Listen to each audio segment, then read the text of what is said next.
Quiero decirles que la tarea de coordinador que me ha asignado mi amigo Abraham Gac no consiste solamente en presentarlos a ustedes o en medir los tiempos de este panel. Tuve que leerme la revista entera, cosa que hice con enorme satisfacción por la calidad de los artículos que ha quedado manifestada en las exposiciones de hoy. De manera que de la lectura total de este número 63, me gusta más el título. El título es "No hay lugar para los débiles". Bueno, me gusta mucho ese título. En la justicia argentina o en el poder judicial de la Argentina no hay lugar para los débiles. Y de la lectura de este número 63 extraje 7 conclusiones que voy a tratar de leer, como dicen en México, en obvio de tiempo. La primera de las conclusiones la tomé de una encuesta nacional e internacional que hizo la Pew International Consulting, que presentó esa encuesta con respecto a la imagen de los Estados Unidos en el mundo. La muestra se divide en 5 partes. 1, la imagen del presidente Trump. 2, la del Congreso. 3, la del Poder Judicial. 4, la de las Fuerzas Armadas. 5, la de los medios de comunicación. Y 6, la de la propia sociedad estadounidense. Conclusión: el mayor índice de credibilidad y garantía para el funcionamiento de la República bajo el régimen democrático correspondió por lejos al Poder Judicial, mostrando en el extremo opuesto la figura del presidente Trump como lo que cuenta con menos credibilidad o previsibilidad. Al ver esa encuesta, me pregunté cómo sería la correlación en la Argentina, y es muy difícil. Realmente los de Pew se harían un gran problema, tendrían un gran problema para ver, pero lo que es claro es que la percepción que se tiene en la Argentina del Poder Judicial, tanto en el orden federal como en el orden provincial, y sobre todo en este momento. Yo, en los años que tengo, y son muchos, nunca vi un Poder Judicial tan anarquizado, tan desprestigiado y tan declinante como el que veo en este momento. De manera que podría considerarse casi la antítesis en términos de imagen de lo que representa el Poder Judicial estadounidense. ¿Por qué? Porque el Poder Judicial en la Argentina muestra una ostensible subordinación al poder político y económico de turno, por su incumplimiento de los tratados o convenios internacionales y la primacía que la Constitución les otorga sobre el derecho interno, por la complicidad de la Suprema Corte con las maniobras irregulares en la conformación del Consejo de la Magistratura,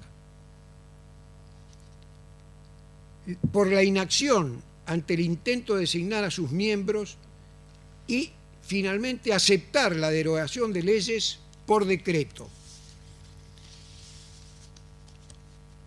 por la falta de independencia frente a las medidas del Poder Ejecutivo para reemplazar jueces que no son afectos a sus intereses. Yo creo que no les estoy revelando nada nuevo. Esto está en los diarios todos los días. La reflexión tercera, entonces, es que esto revela claros síntomas que nuestro régimen republicano y nuestra democracia están fuertemente condicionados por estrategias hemisféricas que el Poder Ejecutivo convierte en presiones con el apoyo de ciertos medios de comunicación que silencian la intromisión de estados y servicios de inteligencia extranjeros en temas propios del Poder Judicial con grave lesión de nuestra soberanía. Y si quieren que les dé el nombre, estoy hablando del caso Nisman, que es gravísimo. Cuarto, la declinación de la independencia del Poder Judicial no es más que una manifestación del desmantelamiento del Estado, como lo acaba de decir el doctor Zaffaroni, y los avances de intereses privados sobre la esfera de lo público. Por tanto, esa independencia no se recuperará sino en el marco de una reforma integral del funcionamiento del sistema político argentino. Acá viene otra gran coincidencia con el doctor Zaffaroni que no pudo haber estado conversada. Ambos egresamos de la misma facultad. Una vez me paré frente al frontispicio y vi Facultad de Ciencias Jurídicas y Sociales. La I es disyuntiva. Quiere decir que la ciencia jurídica es una ciencia dogmática del deber ser, una especie de universo normativo que levita por encima de la realidad social. Si el derecho no es una ciencia social,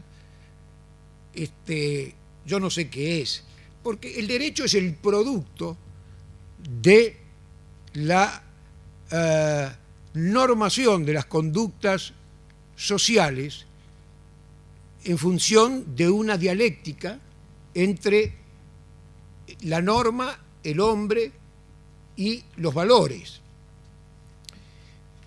Entonces decía en la quinta reflexión, nuestro sistema jurídico formó durante muchos años abogados y jueces en una filosofía positivista y neokantiana. Así fui formado yo. Todo era dividir forma y contenido, porque como para Kant la cosa en sí no se puede conocer, lo único que se puede conocer es su forma, y sobre todo su forma normativa.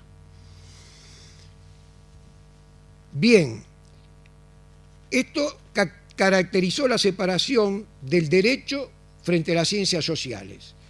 El primero, como decía antes, sería una ciencia dogmática puramente normativa, mientras que las segundas responden al sistema causal explicativo.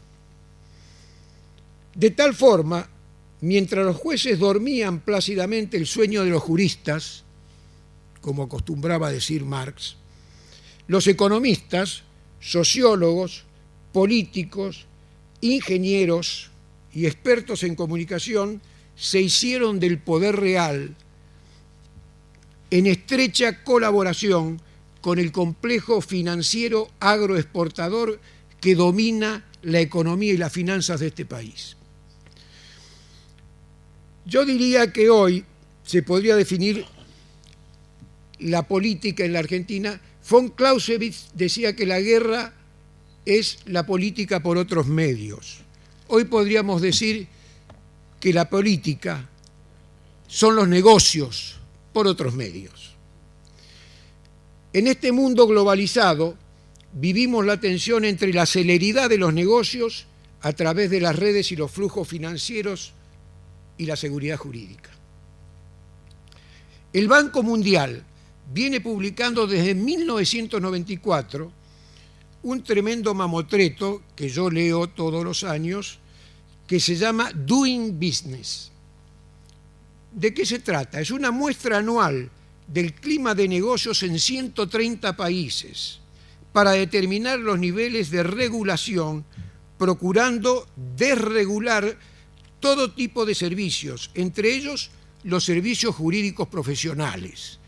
Esto quiere decir que si aquí viene una gran multinacional, puede traer su despacho de abogados y puede traer también su servicio contable.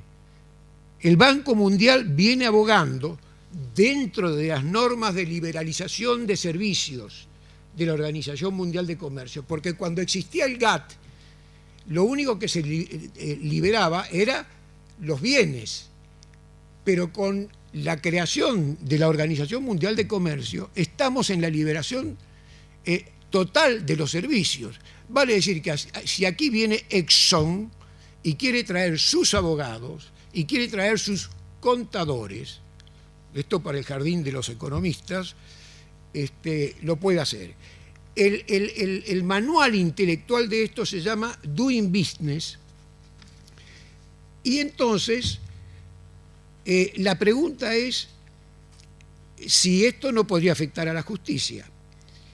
El Poder Judicial, los jueces, los registros de comercio y de la propiedad no serían más que obstáculos para la veloz constitución y puesta en funcionamiento de sociedades, abaratando el costo de las mismas.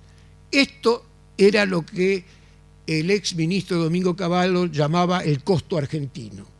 Aquí cuesta mucho constituir una sociedad, además hay que inscribirla. Entonces por eso aparecen estas nuevas sociedades con este gobierno de forma simplificada.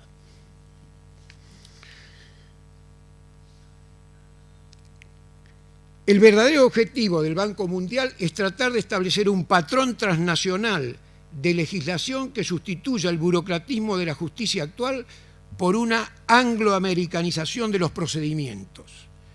Con esta justicia y los gobiernos neoliberales que se multiplican en América Latina, yo no descartaría que esa meta se logre. Me refiero a la meta que busca el Banco Mundial. Séptimo, todo lo que hemos analizado esta tarde no refleja otra cosa que la crisis de la modernidad y del Estado. La economía y las finanzas se han autonomizado de la sociedad y en buena medida del régimen económico de la Constitución. La crisis de representatividad produce la paradoja que la democracia se valorice mientras se desprestigia la política y los políticos. El resultado es que gobiernan los gerentes. Estamos privatizando la seguridad y hasta los servicios nacionales de inteligencia.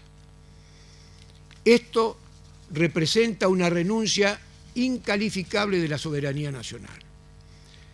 Y voy a terminar citándome a mí mismo, lo que no es bueno, pero me viene bien un párrafo que escribí hace tiempo.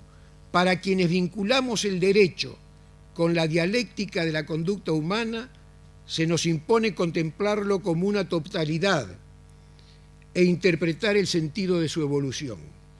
En este caso se nos presentan como opuestos la institucionalización de la conducta y de la otra parte el poder creador del hombre. La institucionalización es la ordenación de la conducta dentro de un sistema de normatividad determinado, en cualquier momento de su evolución que puede quedar congelado, como lo insinuaba la exposición del doctor Zaffaroni. Pero en ese momento el hombre no está totalmente formado, porque no ha creado todo lo que llegará a crear en su historia, no ha terminado de crearse a sí mismo ni de humanizar su ambiente. La síntesis de estos dos opuestos en sentido hegeliano es la búsqueda de una nueva justicia y, por tanto, de un poder judicial capaz de interpretarla y aplicarla. Esa es, nada más ni nada menos, la tarea pendiente en la Argentina. Gracias.